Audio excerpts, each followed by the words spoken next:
Hello everyone, welcome to our YouTube channel Easy prep.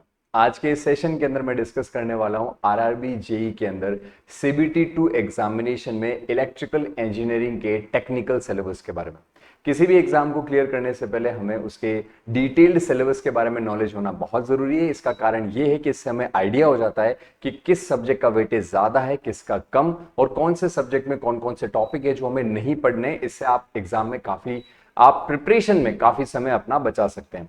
जैसा आपको पता है कि सीबीटी 1 और सीबीटी 2 के बीच में पिछली बार भी एग्जाम में गैप काफी कम रहा था, तो आप लोगों को सीबीटी 1 के साथ साथ ही सीबीटी 2 यानी कि टेक्निकल पेपर की भी तैयारी करनी होगी। तो इसीलिए इस वीडियो के अंदर मैं सुमित आप लोगों के साथ डिस्कस करूंगा इलेक्ट्रिकल इंजीनियरिंग स्टूडेंट्स के लिए सीबीटी 2 एग्जाम में जो सिलेबस है उसके बारे में। तो यहां पर आप लोगों को सिलेबस के अंदर नंबर काफी नजर आ रहे होंगे, 1 2 3 4 5 6 और 7, उसके बाद 8 9 10 और 11।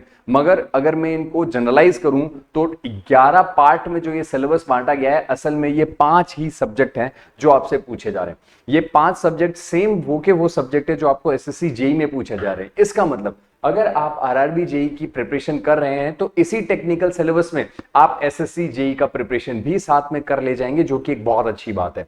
तो यहां पर अपन बात करें, सर सिलेबस के अंदर आप 5 सब्जेक्ट बता रहे थे, कौन से वो 5 सब्जेक्ट है? तो यहां पर अपन बात करें, सबसे पहले आपको यहां पर नजर आ रहा होगा basic concept, circuit law, magnetic circuit and AC fundamental. ये चारों मिल करके आपका सिलेबस बनाते हैं नेटवर्क का। यानी कि नेटवर्क के अंदर आप लोगों को बेसिक कॉन्सेप्ट, जिसे बेसिक इलेक्ट्रिकल इंजीनियरिंग के नाम से भी जाना जाता है, BEE करके, जिसमें आपको concept of resistance, inductance, capacitance और अलग अलग जो उनके फैक्टर्स है जो उनको अफेक्ट करते हैं, वोल्टेज क्या है, करंट क्या है, पावर क्या है, एनर्जी क्या है, इनके यूनिट्स, जो एक बेसिक इलेक्ट्रिकल इंजीनियरिंग स्टूडेंट को हमेशा आना चाहिए, वो वाला पार्ट है। तो इसे BEE सब्जेक्ट के नाम से भी जाना जाता है। इसके बाद में किरचॉफ्स करंट लॉ और वोल्टेज लॉ यानी कि केवीएल और केसीएल जो है वो आप लोगों से पूछा जाएगा, जिसके कुछ बेसिक सर्किट्स आपसे पूछे जाएंगे। मैग्नेटिक सर्किट्स जो है वो भी आपके सिलेबस में है। और एसी फंडामेंटल के अंदर यहाँ पर peak value, RMS value, average value, RL circuit या रेजोनेंस टैंक सर्किट, यहाँ पर पॉलीफेज सिस्टम में स्टार डेल्टा कनेक्शन हो गया, 3 phase power, DC and sinusoidal response of RL and RC circuit यानी कि ट्रांजिएंट एनालिसिस भी यहाँ पर इंक्लूड किया गया।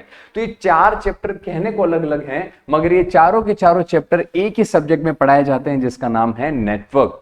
बात करें अपन इसके बाद में नेक्स्ट सब्जेक्ट के सर कौन सा है, तो 5 नंबर पॉइंट में जो सब्जेक्ट लिखा है ये है आपका मेजरमेंट, जिसके अंदर आप लोगों को मेजरिंग इंस्ट्रूमेंट्स के बारे में पूछा जाएगा, सिंगल फेज और 3 phase, active and reactive power measurement, energy measurement, 2 watt meter method, 3 phase power measurement, measurement of frequency, ammeter, volt meter, moving coil and moving iron type instruments के बारे में पूछा जाएगा, रेंज एक्सटेंशन वॉटमीटर वगैरह की, multimeter, megger जो high resistance measurement के लिए काम में आता है, एनर्जी मीटर हो गया, एसी ब्रीजेस जिसके अंदर आप इंडक्टेंस और कैपेसिटेंस के मेजरमेंट के बारे में पढ़ते हैं, सीआरओ आपके सिलेबस में, सिग्नल जनरेटर, सीटीपीटी, अर्थ फॉल्ट डिटेक्शन, ये सारा का सारा मेजरमेंट का सिलेबस आपका यहां पर है।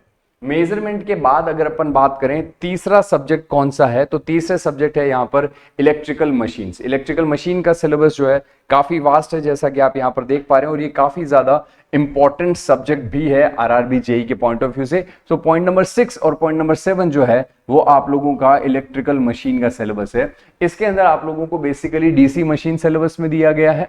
इसके अलावा यहाँ पर आपको ट्रांसफॉर्मर जो है वो भी सिलेबस के अंदर दिया गया। ये देखिए यहाँ पे साफ साफ मेंशन किया गया है, transformer, single phase, 3 phase, parallel operation, magnetic field, principle of operation, equivalent circuit, torque, speed characteristics, ये सारा का सारा मोटर का जो ब्रेकिंग वगैरह है, ये सारा डीसी जो मशीन है इसमें डीसी जनरेटर भी है और डीसी मोटर भी इंक्लूड किया गया है। सिंक्रोनस मशीन को भी यहाँ पर इंक्लूड किया गया है। और इसके अलावा यहाँ पर स्पेशल मोटर्स, ये देखिए यहाँ पे साफ मेंशन किया गया है, phase induction, single phase induction motor है, फ्रैक्शनल किलोवाट मोटर्स हैं, ये स्पेशल मोटर्स की कैटेगरी के अंदर आता है। यानी कि आप सीधा सीधा देख लें तो डीसी मशीन जिसके अंदर जनरेटर मोटर है, ट्रांसफॉर्मर आपके सिलेबस में है, इसके अलावा सिंक्रोनस मशीन आपके सिलेबस में जिसमें फिर से जनरेटर मोटर है, और स्पेशल जो मशीन्स हैं वो भी आपके सिलेबस में मेंशन किया गया है। यानी हूबहू वही सेम एसएससी जेई वाला सिलेबस है। तो आपको ये पांचों के पांचों चैप्टर जो है वो मशीन के अंदर पढ़ने पड़ेंगे। इसके बाद अगर अपन बात करें नेक्स्ट सर अगला पार्ट कौन सा है, तो अगला पार्ट जो मशीन के जितना ही लगभग बड़ा सिलेबस है और वो है आपका पावर सिस्टम का, जिसके अंदर आप लोगों को यहाँ पर मेंशन किया गया है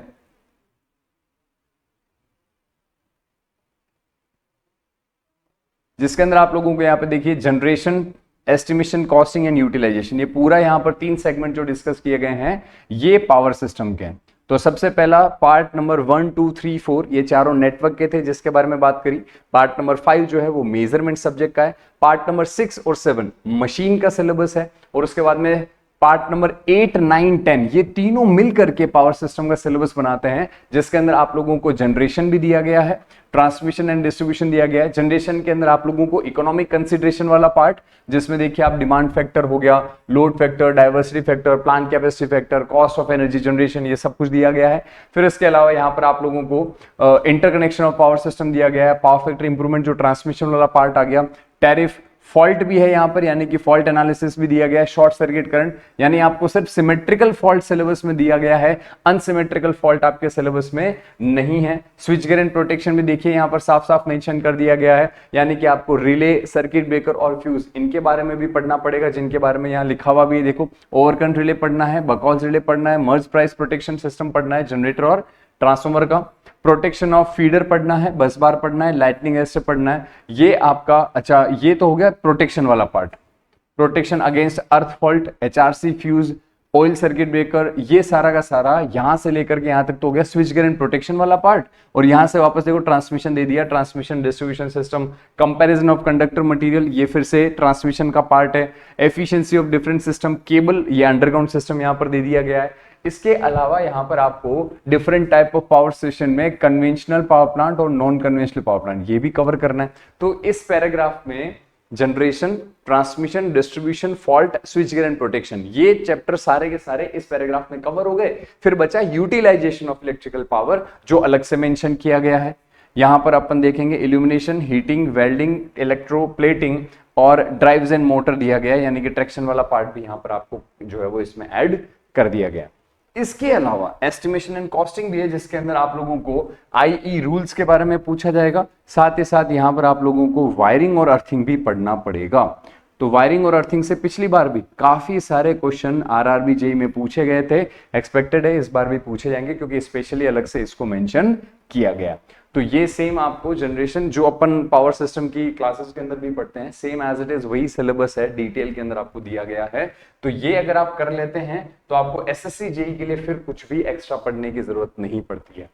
बात करें सर पावर सिस्टम के बाद आखिरी सब्जेक्ट कौन सा बचता है? 4 सब्जेक्ट तो हो गए, तो 5वां सब्जेक्ट आता है आपका बेसिक इलेक्ट्रॉनिक्स जो करके है सब्जेक्ट, वो यहां पर आपसे पूछा जाएगा। ये बेसिक इलेक्ट्रॉनिक्स वाला जो सब्जेक्ट है, इसके अंदर आपको डिटेल में इलेक्ट्रॉनिक्स का नॉलेज होने की जरूरत नहीं है। यहां पर आपको पीएन जंक्शन डायोड के बारे में पूछा जाएगा, ट्रांजिस्टर, एनपीएन और पीएनपी के बारे में पूछा जाएगा, बीजेटी, जेएफईटी और सिंपल सर्किट्स जो है वो पूछे जाएंगे, यानी कि इनका बाइसिंग वगैरह पूछा जाएगा। इसके अलावा आपसे यहाँ पर कोई डिटेल में और कॉन्सेप्ट या और टॉपिक नहीं पूछे जाएंगे, सिर्फ बेसिक पार्ट कवर करना है। तो ये बेसिक आपका इलेक्ट्रॉनिक्स वाला पार्ट 5वां सब्जेक्ट हो गया। तो टॉपिक नंबर मैं कंक्लूड कर देता हूं, 1 से लेकर के 4 तक जो है वो नेटवर्क का है।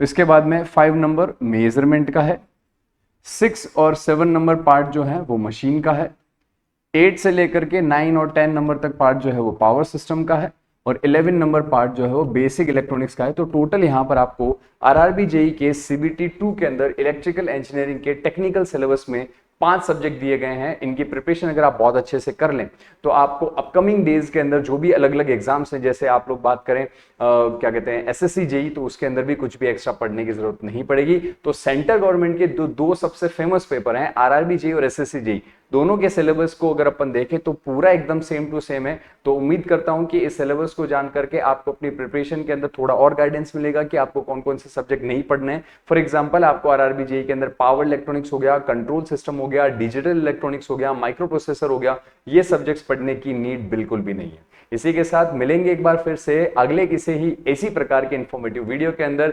तब तक देखते रहिए इजी प्रेप यूट्यूब चैनल, और अब तक आपने सब्सक्राइब नहीं किया है तो do subscribe the channel. Thank you so much.